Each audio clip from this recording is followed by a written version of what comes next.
নমস্কার বন্ধুরা, deep study চ্যানেলের পক্ষ থেকে আপনাদের সকলকে জানাই স্বাগতম। আজকে আবার আমি টিটেট পেপার 1 এবং পেপার 2 এর জন্য বাছাই করা 50 মোস্ট ইম্পর্ট্যান্ট এমসিকিউ কোয়েশ্চেন্স আপনাদের জন্য নিয়ে এসেছি। তো এই টপিকটা শুধুমাত্র মোটিভেশন থেকে থাকছে। তো আশা করি এই ভিডিওটা আপনাদের এক্সাম প্রিপারেশনের জন্য অনেকটা হেল্পফুল হবে। অনুরোধ রইল ভিডিওটা আপনারা অত্যন্ত মনোযোগ সহকারে দেখবেন। তো শুরু করছি আজকের ভিডিও প্রথম কোয়েশ্চেন দিয়ে, যেখানে বলা হয়েছে শিক্ষার্থীর শিক্ষামূলক সক্রিয়তার মূলে তার যে মানসিক প্রবণতাগুলি গুরুত্বপূর্ণ ভূমিকা গ্রহণ করে তাকে কি বলে। তো মনে রাখবেন, শিক্ষার্থীর শিক্ষামূলক সক্রিয়তার মূলে যে মানসিক প্রবণতাগুলি গুরুত্বপূর্ণ ভূমিকা পালন করে তাকে কিন্তু প্রেরণা বলা হয়ে থাকে। ঠিক আছে, তারপর আমরা মুভ করছি 2 নম্বর কোয়েশ্চেনের দিকে, যেখানে বলা হয়েছে কোনো ব্যক্তির প্রেরণার সঙ্গে জড়িয়ে রয়েছে কি। অপশন দিয়েছে সহনশীলতা, সহযোগিতা, সামাজিকতা, মানসিক ক্রিয়া। তো কোনো ব্যক্তির প্রেরণার সঙ্গে জড়িয়ে রয়েছে কিন্তু তার মানসিক ক্রিয়া। ঠিক আছে, তারপর 3 নম্বর কোয়েশ্চেন, যেখানে বলা হয়েছে ক্ষুধা, তৃষ্ণা, যন্ত্রণা থেকে মুক্তি পাওয়া যায় সেই চাহিদার নাম কি।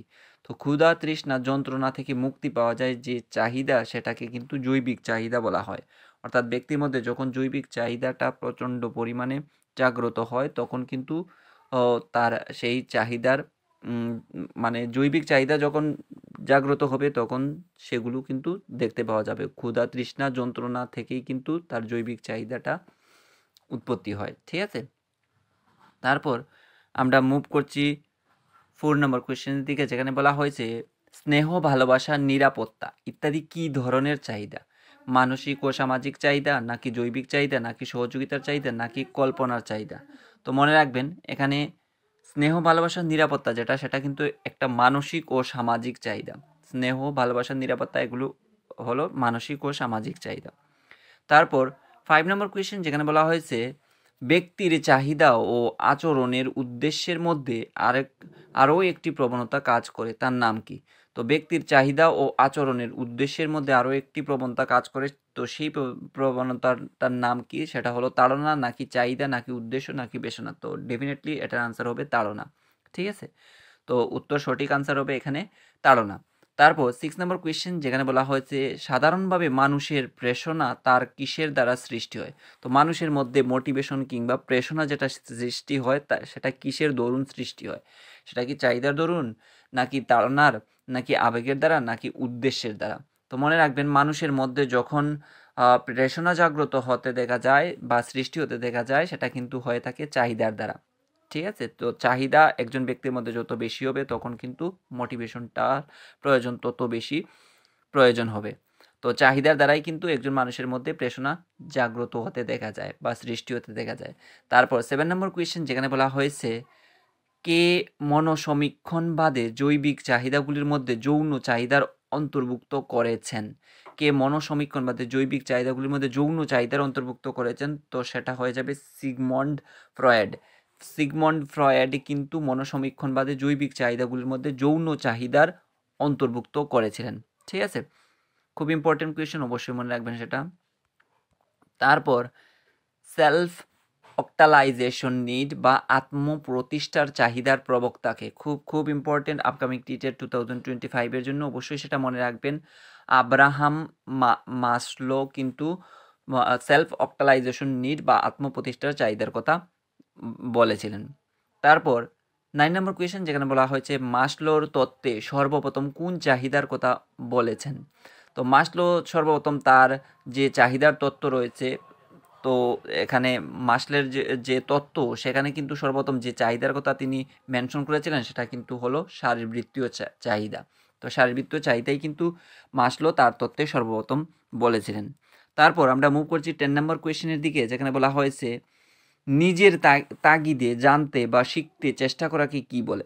নিজের প্রচেষ্টায় কোনো কিছুকে জানতে চাওয়া বা শিখতে চাওয়ার যে প্রচেষ্টা সেটাকে কি বলা হয়। সেটা কি অভ্যন্তরীণ প্রেরণা, নাকি বাহ্যিক প্রেরণা, নাকি আত্মনির্ভর প্রেরণা, নাকি বিশেষ প্রেরণা। তো সেটা নিজের তাগিদে কোনো জিনিস জানতে চাওয়া বা শিখতে চাওয়ার যে চেষ্টা সেটাকে কিন্তু অভ্যন্তরীণ প্রেরণা বলা হয়ে থাকে। ক্লিয়ার। এবার আমরা মুভ করছি 11 নম্বর কোয়েশ্চেন, যেখানে বলা হয়েছে প্রেরণা সৃষ্টির সহায়ক হলো। তো প্রেরণা সৃষ্টি করতে আমাদের কোন জিনিসটা সবচেয়ে বেশি সাহায্য করে, এখানে অপশন দেওয়া রয়েছে পুরস্কার, তিরস্কার, প্রতিফলন সংরক্ষণ। অর্থাৎ ক্লাসে আপনি পড়াতে গেলেন, সেখানে গিয়ে আপনি যদি একটা ছাত্রের মধ্যে, অর্থাৎ যে ছাত্র পড়া পারলো তাকে যদি মোটিভেশন দেন, কীভাবে মোটিভেশন দিতে পারেন বা কিভাবে তাদের মধ্যে মোটিভেশনটা সৃষ্টি করতে পারেন, কি দিলে পরে সেটা ফলপ্রসূ হবে বা সহায়ক হবে। আপনি যদি একটা স্টুডেন্ট মনে করুন সে কিছুটা অন্তত পারলো আপনার পড়া, যে আপনি যেগুলো দিলেন, তো সেখানে কিন্তু আপনি যদি ওকে পুরস্কার দেন, হতে পারে একটা কলম কিংবা একটা চকলেটের মাধ্যমে সেই পুরস্কারটা হতে পারে। তো এভাবে দিয়ে কিন্তু তার মধ্যে প্রেরণাটা জাগ্রত করা যায়। ঠিক আছে, তো পুরস্কার কিন্তু এই কোয়েশ্চেনের এগেনস্টে আমাদের কারেক্ট আনসার হয়ে যাবে। তারপর 12 নম্বর কোয়েশ্চেন, যেখানে বলা হয়েছে মানুষের চাহিদাকে বোঝানোর জন্য জন্ম মুহূর্ত থেকে একটি ঊর্ধ্বমুখী ক্রমের কথা বলেছেন। মানুষের চাহিদাকে বোঝানোর জন্য জন্ম মুহূর্ত থেকে একটি ঊর্ধ্বমুখী ক্রমের কথা যিনি বলেছেন তিনি হলেন কিন্তু মাসলো। ঠিক আছে, খুব ইম্পর্টেন্ট কোয়েশ্চেন, মনে রাখবেন সেটা। মাসলো কিন্তু মানুষের চাহিদাকে বোঝানোর জন্য জন্ম থেকে তার ঊর্ধ্বমুখী ক্রমের কথা বলেছিলেন মাসলো। ক্লিয়ার? এবার আমরা মুভ করছি 13 নম্বর কোয়েশ্চেনের দিকে, যেখানে বলা হয়েছে শিক্ষণের জন্য শিক্ষার্থীর কতটা শক্তি ব্যয় করতে তা নির্ভর করে কিসের উপর? শিক্ষণের জন্য শিক্ষার্থীর কতটা শক্তি ব্যয় করেছে, এখানে করতে হয়ে গেছে করেছে, তা নির্ভর করে কিসের উপর? একটু কারেকশন করে নেবেন আপনারা, এখানে করতে হবে না, এটা করেছে তা নির্ভর করে কিসের উপর? সেটা কি আচরণের উপর, নাকি মনোযোগের উপর, নাকি প্রেরণার উপর, নাকি সাহসিকতার উপর?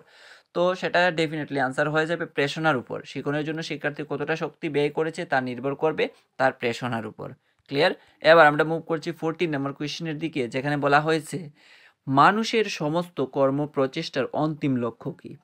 তো মানুষের সমস্ত কর্ম প্রচেষ্টার অন্তিম লক্ষ্যই হলো আত্মপ্রতিষ্ঠা, অর্থাৎ নিজেকে প্রতিষ্ঠা করাই হলো একটা মানুষের কর্মপ্রচেষ্টার অন্তিম লক্ষ্য। ঠিক আছে, তো আনসার হবে আত্মপ্রতিষ্ঠা। তারপর 15 নাম্বার কোয়েশ্চেন, যেখানে বলা হয়েছে ওয়াইনের তত্ত্ব কয়টি মৌলিক ধারণার উপর নির্ভরশীল? তো ওয়াইনের তত্ত্ব কয়টি মৌলিক ধারণার উপর নির্ভরশীল? সেটা কিন্তু 3টি ধারণার উপর নির্ভরশীল। এটাও কিন্তু অনেকটা ইম্পর্টেন্ট কোয়েশ্চেন এবং আসার অনেকটা পসিবিলিটি রয়েছে, ভালো করে মনে রাখবেন সেটা। 16 নম্বর কোয়েশ্চেন, যেখানে বলা হয়েছে প্রেরণার শেষ পর্যায় কি? অর্থাৎ প্রেরণার শেষ পর্যায় হলো উদ্দেশ্য। ক্লিয়ার? উদ্দেশ্য। তারপর 17 নম্বর কোয়েশ্চেন, যেখানে বলা হয়েছে আচরণের সফলতা বা ব্যর্থতা কিসের উপর নির্ভর করে? আচরণের সফলতা বা ব্যর্থতা কিসের উপর নির্ভর করে? প্রচেষ্টার উপর, নাকি ভাগ্যের উপর, নাকি সক্ষমতার উপর, নাকি আচরণের উপর? তো আচরণের সফলতা কিন্তু নির্ভর করে সেটা কিসের উপর? ভাগ্যের উপর। আনসার হয়ে যাবে ভাগ্যের উপর। তারপর 18 নম্বর কোয়েশ্চেন, যেখানে বলা হয়েছে প্রেরণা প্রক্রিয়ার একটি নির্ধারকের নাম কি? তো প্রেরণা প্রক্রিয়ার একটি নির্ধারকের নাম হলো অভ্যাস। অভ্যাসের মাধ্যমেই কিন্তু প্রেরণাটাকে কি করা যায়? মেজার করা যায় বা নির্ধারণ করা যায়। তারপর 19 নম্বর কোয়েশ্চেন, যেখানে বলা হয়েছে প্রেরণার একটি অন্যতম বৈশিষ্ট্য হলো। তো প্রেরণার একটি অন্যতম বৈশিষ্ট্য কি? সেটা কি উদ্দেশ্যমুখী, নাকি সহনশীলতা, নাকি ব্যর্থতা, নাকি সাধারণ? তো সেটা ডেফিনেটলি হবে উদ্দেশ্যমুখী। তারপর আমরা 20 নম্বর কোয়েশ্চেনের দিকে মুভ করছি, যেখানে বলা হয়েছে মাসলো প্রেরণার কয়টি পর্যায়ের কথা বলেছেন? তো আমরা সবাই জানি, আমরা যারা প্রিপারেশন নিচ্ছি অবশ্যই জানার কথা, আর যারা জানেন না অবশ্যই জেনে নেবেন। মাসলো তার প্রেরণার তত্ত্বে 8টি পর্যায়ের কথা বলেছেন। এই 8টি আসলে অভাববোধের প্রকারভেদ। কিসের প্রকারভেদ? অভাববোধের প্রকারভেদ। ঠিক আছে, তো মাসলো কয়টি পর্যায়ের কথা বলেছেন? 8টি। তারপর আমরা মুভ করছি 21 নম্বর কোয়েশ্চেনের দিকে, যেখানে বলা হয়েছে গেস্টাল্ট কোন দেশীয় শব্দ? খুব ইম্পর্টেন্ট কোয়েশ্চেন এবং প্রায়শই এই ধরনের কোয়েশ্চেনই কিন্তু এক্সামে আসে। তো মনে রাখবেন গেস্টাল্ট হলো একটি জার্মান শব্দ। ক্লিয়ার? জার্মান শব্দ। তারপর 22 নম্বর কোয়েশ্চেন, যেখানে বলা হয়েছে গেস্টাল্ট কথাটির অর্থ কি? চাহিদা, তাড়না, সমগ্রতা, নাকি কোনোটিই নয়? তো মনে রাখবেন গেস্টাল্ট শব্দের যে অর্থ সেটা হলো সমগ্রতা, বা আমরা বলতে পারি অবয়ব। ক্লিয়ার? এবার আমরা 23 নম্বর কোয়েশ্চেনের দিকে মুভ করছি, যেখানে বলা হয়েছে ব্যক্তির চাহিদার পিরামিড কে উল্লেখ করেছেন? তো ব্যক্তির চাহিদার পিরামিডকে উল্লেখ কে করেছেন? ব্যক্তির চাহিদার পিরামিডকে কিন্তু উল্লেখ করেছিলেন কে? মাসলো। খুব ইম্পর্টেন্ট, অবশ্যই মনে রাখবেন সেটা। তারপর মোটিভেশন শব্দটি কোন ল্যাটিন শব্দ থেকে এসেছে? তো মোটিভেশন যে শব্দটা সেটা কিন্তু ল্যাটিন শব্দ থেকে এসেছে, এবং ল্যাটিন শব্দ কোন শব্দ থেকে এসেছে? মোভার, মোশন, মোভারি, না কোনোটিই নয়। তো এখানে মনে রাখবেন মোভার। এখানে মোবার্স হয়ে গেছে মোবার, মোবার হবে, ঠিক আছে। মোবার শব্দ থেকে কিন্তু ল্যাটিন শব্দ মোবার থেকেই মোটিভেশন শব্দটা এসেছে। তারপর 25 নম্বর কোয়েশ্চেন বলা হয়েছে মনোযোগের পরিসর পরিমাপক যন্ত্রের নাম কি। এখানে কয়েকটা কোয়েশ্চেন আমি মনোযোগ থেকেও পুট করেছি, অবশ্যই সেটা মনে রাখবেন। মনোযোগের পরিসর পরিমাপক যন্ত্রের নাম কি? আপকামিং টিটেড 2025-এর জন্য এটাও অনেকটা ইম্পর্টেন্ট কোয়েশ্চেন, আসার অনেকটা পসিবিলিটি রয়েছে, মনে রাখার চেষ্টা করবেন। ফেতেস্কুপ, টেচিস্টোস্কুপ উভয়ই নাকি কোনোটি নয়? তো মনে রাখবেন এটার সঠিক আনসার হলো মনোযোগ পরিসর পরিমাপক যন্ত্রের নাম হচ্ছে টেচিস্টোস্কুপ। ক্লিয়ার? তারপর আমরা মুভ করছি 26 নম্বর কোয়েশ্চেন, যেখানে বলা হয়েছে আগ্রহ হলো সুপ্ত মনোযোগ এবং মনোযোগ হলো ক্রিয়াশীল আগ্রহ, উক্তিটি কার? তো এটা বলেছেন ম্যাকডুগাল। আগ্রহ হলো সুপ্ত মনোযোগ এবং মনোযোগ হলো ক্রিয়াশীল আগ্রহ, এই কথাটি কে বলেছিলেন? এটা বলেছেন ম্যাকডুগাল। ক্লিয়ার? এবার আমরা মুভ করছি 27 নম্বর কোয়েশ্চেনের দিকে, যেখানে বলা হয়েছে আগ্রহ হলো এক ধরনের গতিশীল মানসিক প্রবণতা, উক্তিটি কার? আগ্রহ হলো এক ধরনের গতিশীল মানসিক প্রবণতা, এই উক্তিটি করেছিলেন কে? ড্রেবার। এটাও অনেকটা ইম্পর্টেন্ট, মনে রাখবেন সেটা। তারপর 28 নম্বর কোয়েশ্চেনের দিকে আমরা মুভ করছি, যেখানে বলা হয়েছে ম্যাকডুগালের মতে ড্যাশ হলো সুপ্ত মনোযোগ। তো ম্যাকডুগাল সুপ্ত মনোযোগ কাকে বলেছেন? আগ্রহ নাকি মনোযোগ নাকি প্রেরণা নাকি কোনোটি নয়? তো এটার আনসার হবে আগ্রহ। ম্যাকডুগালের মতে আগ্রহটাকে সুপ্ত মনোযোগ বলা হয়েছে। তারপর 29 নম্বর কোয়েশ্চেন, যেখানে বলা হয়েছে প্রেরণার ড্রাইভ রিডাকশন তত্ত্ব কে দিয়েছিলেন? হুল নাকি ফ্রয়েড নাকি মাসলো নাকি এদের কেউই নয়? তো মনে রাখবেন প্রেরণার ড্রাইভ রিডাকশন যে তথ্যটা সেটা কিন্তু দিয়েছিলেন হুল। ক্লিয়ার? এবার আমরা মুভ করছি 30 নম্বর কোয়েশ্চেন, যেখানে বলা হয়েছে ফ্যাক্টর অনুপ্রেরণা কি ধরনের হয়? সেটা কি শারীরিক নাকি সামাজিক নাকি মানসিক নাকি উপরের কোনোটি নয়? তো মনে রাখবেন ফ্যাক্টর অনুপ্রেরণা যেটা সেটা কিন্তু মানসিক হয়ে থাকে। ক্লিয়ার? তারপর আমরা মুভ করছি 31 নম্বর কোয়েশ্চেনের দিকে, যেখানে বলা হয়েছে মানুষ এবং অন্যান্য জীবের আচরণকে শক্তি যোগায় এমন উপাদানকে কি বলা হয়? তো মানুষ এবং অন্যান্য জীবের আচরণকে শক্তি যোগায় প্রবৃত্তি, নেতৃত্ব, অনুপ্রেরণা, উপরের কোনটি নয়? তো এটার আনসার হবে অনুপ্রেরণা। মানুষ এবং অন্যান্য জীবের আচরণকে শক্তি যোগাতে সাহায্য করে অনুপ্রেরণা। তারপর 32 নম্বর কোয়েশ্চেন, যেখানে বলা হয়েছে মানুষ বা প্রাণী কেমন আচরণ করবে তা কিসের উপর নির্ভরশীল? তো মনে রাখবেন মানুষ বা প্রাণী যে আচরণটা করবে সেটা কিন্তু ডেফিনেটলি প্রেরণার উপর নির্ভর করেই করে থাকে। তারপর 33 নম্বর কোয়েশ্চেন, যেখানে বলা হয়েছে প্রাণীর ব্যক্তিগত অভিজ্ঞতার নাম কি? সেটা কি অনুভূতি নাকি আগ্রহ নাকি অভিজ্ঞতা নাকি আবেগ? তো মনে রাখবেন প্রাণীর ব্যক্তিগত অভিজ্ঞতার নাম হলো অনুভূতি। সে যেটা অনুভব করবে তা সেই ভিত্তিতেই সে তার কি করবে? আচরণ করবে। তো প্রাণীর ব্যক্তিগত অভিজ্ঞতার নাম হলো তার অনুভূতি। ক্লিয়ার? এবার আমরা 34 নম্বর কোয়েশ্চেনের দিকে মুভ করছি, যেখানে বলা হয়েছে মানুষকে তার নির্দিষ্ট লক্ষ্যে পরিচালিত করে কোনটি? তো মানুষকে তার নির্দিষ্ট লক্ষ্যে পরিচালিত করে, অর্থাৎ সে যেটা করতে চায় জীবনে বা তার যে লক্ষ্য রয়েছে জীবনে সেটা পূরণ করতে সাহায্য করে কোনটি? আবেগ নাকি জ্ঞান নাকি প্রেরণা নাকি বুদ্ধি? অর্থাৎ একজন ব্যক্তি বা একজন ছাত্র তার যে লক্ষ্য রয়েছে জীবনের, সেই জীবনে পৌঁছতে বা তার লক্ষ্যে পৌঁছতে সাহায্য করে তার মোটিভেশন বা তার প্রেরণা তাকে তার লক্ষ্যে পৌঁছাতে সাহায্য করে। এবার আমরা মুভ করছি 35 নম্বর কোয়েশ্চেনের দিকে, যেখানে বলা হয়েছে কোনটির জন্য মানুষের কর্মস্পৃহা পরিলক্ষিত হয়? তো এখানে আমার বলার অপেক্ষা রাখে না, আপনারা এই কোয়েশ্চেন যদি এক্সামে আসে অবশ্যই সেটা পারবেন।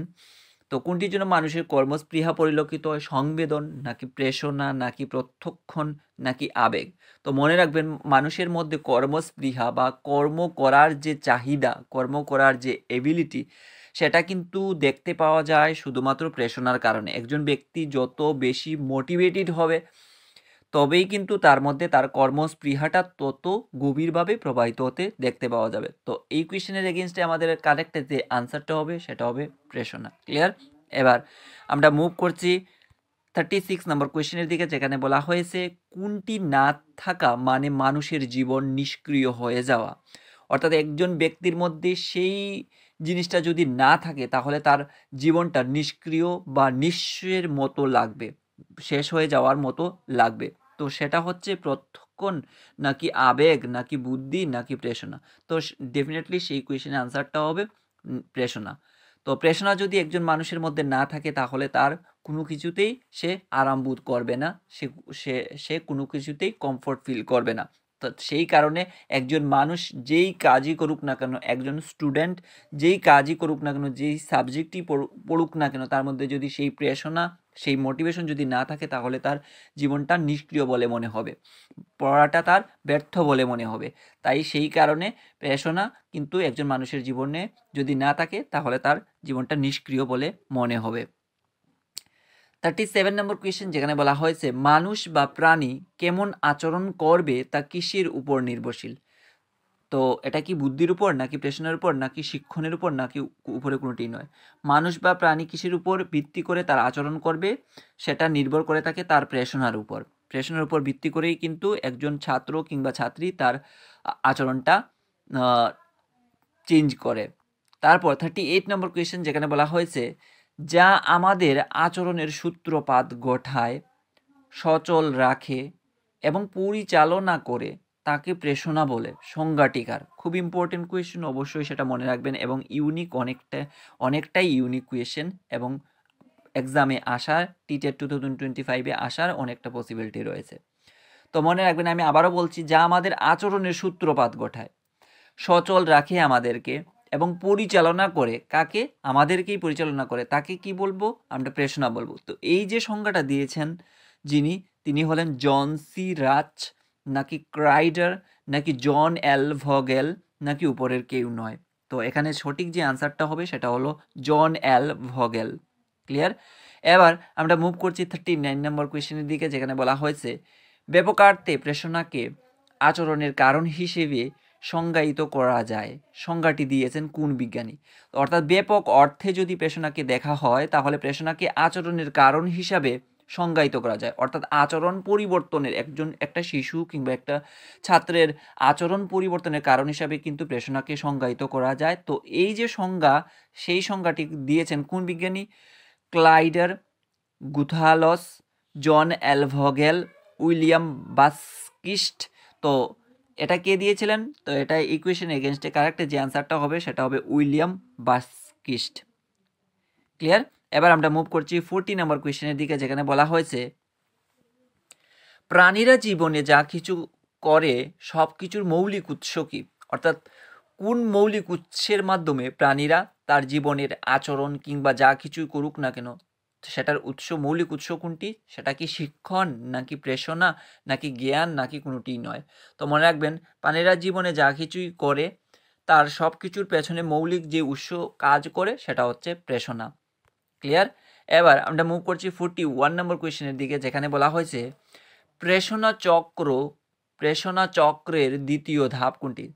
তো প্রেষণা চক্র, একটু কারেকশন করে নেবেন আপনারা কোয়েশ্চেনটা, প্রেষণা চক্রের হবে এটা।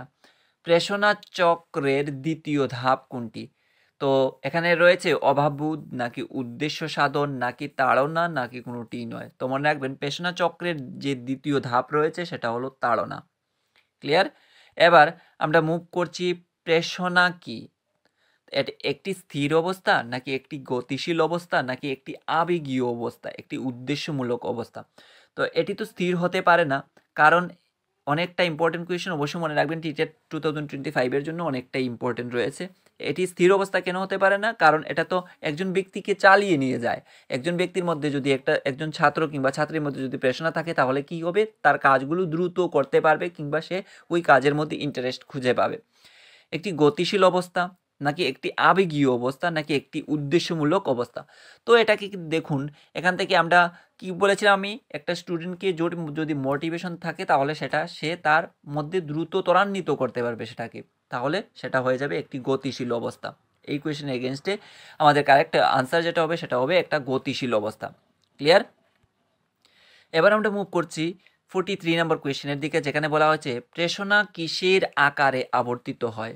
সেটা কি গোলাকারে, নাকি ত্রিকোণাকারে, নাকি চক্রাকারে, নাকি কোনোটি নয়? তো মনে রাখবেন, খুব ইম্পর্টেন্ট কোয়েশ্চেন, অনেক সময় এক্সামে এই ধরনের কোয়েশ্চেনই দিয়ে দেয় এবং আমরা কিন্তু সেই ধরনের কোয়েশ্চেনের মধ্যেই ফেসে যাই। প্রেষণা কিসের আকারে আবর্তিত হয়? গোলাকারে, ত্রিকোণাকারে, চক্রাকারে, নাকি কোনোটি নয়? তো মনে রাখবেন, এই কোয়েশ্চেনের এগেনস্ট ডেফিনিট যে আনসারটা হবে সেটা হবে চক্রাকারে। ক্লিয়ার।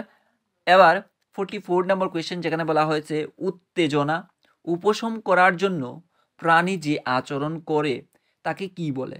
উত্তেজনা উপশম করার জন্য, উপশম মানে হচ্ছে গিয়ে রিডিউস বা লেস করার জন্য প্রাণী যে আচরণ করে তাকে কি বলে? করণ আচরণ, নাকি তাড়না, নাকি প্রেষিত আচরণ, নাকি কোনটি নয়? তো খুব ইম্পর্টেন্ট, অবশ্যই মনে রাখবেন সেটা করণ আচরণ। অর্থাৎ একজন ব্যক্তির মধ্যে যে কোনো ধরনের, সেটা দৈহিক হতে পারে কিংবা সামাজিক হতে পারে, ঠিক আছে, কিংবা শারীরবৃত্তীয় যে কোনো ধরনের আচরণ হতে পারে। তো সেই যে উত্তেজনা, সেটাকে কমানোর জন্য প্রাণী কি ধরনের আচরণ করে, প্রাণী যে ধরনের আচরণ করে তাকে কিন্তু বলা হয় করণ আচরণ। ক্লিয়ার? কি বলা হয়? করণ আচরণ। তারপর 45 নম্বর কোয়েশ্চেন, যেখানে বলা হয়েছে নিচের কোনটি প্রেষিত আচরণের বৈশিষ্ট্য? তো মনে রাখবেন, নিচের কোনটি প্রেষিত আচরণের বৈশিষ্ট্য প্রেষণার দ্বারা হয়ে থাকে? সেটা হলো উদ্দেশ্যমূলক। উদ্দেশ্যমূলক আচরণ কিন্তু প্রেষিত আচরণের বৈশিষ্ট্য। ক্লিয়ার? 46 নম্বর কোয়েশ্চেন, যেখানে বলা হয়েছে কোনটি প্রেষিত আচরণ? প্রেষিত আচরণ কোনগুলো? যেগুলো মানে হচ্ছে গিয়ে আপনি না চাইতেও করে ফেলেন আর কি। চোখের পাতা বন্ধ করা, হাঁচি দেওয়া, হাই তোলা, উদ্দেশ্য প্রণোদিত। তো এখানে সঠিক যে আনসারটা হবে সেটা হবে উদ্দেশ্য প্রণোদিত। ক্লিয়ার? উদ্দেশ্য প্রণোদিত হবে প্রেষিত আচরণ। ক্লিয়ার? আচ্ছা, এবার আমরা মুভ করছি 47 নম্বর কোয়েশ্চেনের দিকে, যেখানে বলা হয়েছে নিচের কোনটি প্রতিবর্তী ক্রিয়া? খাওয়া, হাঁটা, হাঁচি দেওয়া, ঘুমানো। তো নিচের কোনটি প্রতিবর্তী ক্রিয়া? এখানে হাঁচি দেওয়াটা হলো আমাদের প্রতিবর্তী ক্রিয়া। খুব ইম্পর্টেন্ট, অবশ্যই সেটা মনে রাখবেন। প্রতিবর্তী ক্রিয়া কোনটি? হাঁচি দেওয়াটা হলো প্রতিবর্তী ক্রিয়া। তারপর 48 নম্বর কোয়েশ্চেন, যেখানে বলা হয়েছে কিসের মাধ্যমে প্রেষণার উপস্থিতি টের পাওয়া যায়? একজন ব্যক্তির মধ্যে প্রেষণার জাগ্রত হলো, তো সেটা কিভাবে টের পাওয়া যায়? অভ্যন্তরীণ আচরণের মাধ্যমে, নাকি বাহ্যিক আচরণের মাধ্যমে? অভ্যন্তরীণ আচরণ যদি ওই ব্যক্তির মধ্যে জাগরুক হয় তাহলে সেটা তার ভিতরে থাকবে, সেটা আমরা দেখতে পাবো না। বাহ্যিক আচরণের মাধ্যমে, নাকি কথা বলার মাধ্যমে, নাকি মুখমণ্ডল দেখে? তো সেটা কিন্তু তার যে বাহ্যিক যে আচরণ রয়েছে, তো সেই বাহ্যিক আচরণকে দেখেই কিন্তু বোঝা যায় যে তার মধ্যে প্রেষণার উপস্থিতি বা প্রেষণা জাগরুক হয়েছে। তো মনে রাখবেন সেটার সঠিক আনসারটা হবে বাহ্যিক আচরণের মধ্যে তার আমরা বুঝতে পারি যে ওই ব্যক্তির মধ্যে কিংবা ওই স্টুডেন্টের মধ্যে তার প্রেষণার উপস্থিতি ধরা পড়েছে বা জাগরুক হয়েছে। ক্লিয়ার? এবার আমরা মুভ করছি 49 নম্বর কোয়েশ্চেন, যেখানে বলা হয়েছে কোনটি প্রাণীকে তার অভাব পূরণ করতে তাড়িত করে? কিসের কারণে একজন ব্যক্তি তার যেটা অভাব রয়েছে সেটা পূরণ করার তাড়না দেয়? সেটা কি খ্যাতি, নাকি ক্ষমতা, নাকি সম্মান, নাকি অভাববোধ? অর্থাৎ অভাববোধের কারণে একজন ছাত্রের মধ্যে কোনো বিষয়ের ল্যাক রয়েছে, তো সেটা পূরণ করার জন্যই কিন্তু কি করে সে তাড়িত হয় ওই দিকে। তাড়িত মানে কি? তাড়িত মানে হলো ধাবিত হওয়া, ওই দিকে চালিত হওয়া। তো মনে রাখবেন কোনটি প্রাণীকে তার অভাব পূরণ করতে তাড়িত করে? তার মধ্যে যেটা অভাব রয়েছে সেটাই কিন্তু তাকে তাড়িত করে ওই দিকে যেতে। তো সেটা এগেনস্টে আমাদের এই কোয়েশ্চেনের এগেনস্টে আমার কারেক্ট আনসার হবে অভাববোধ। ক্লিয়ার?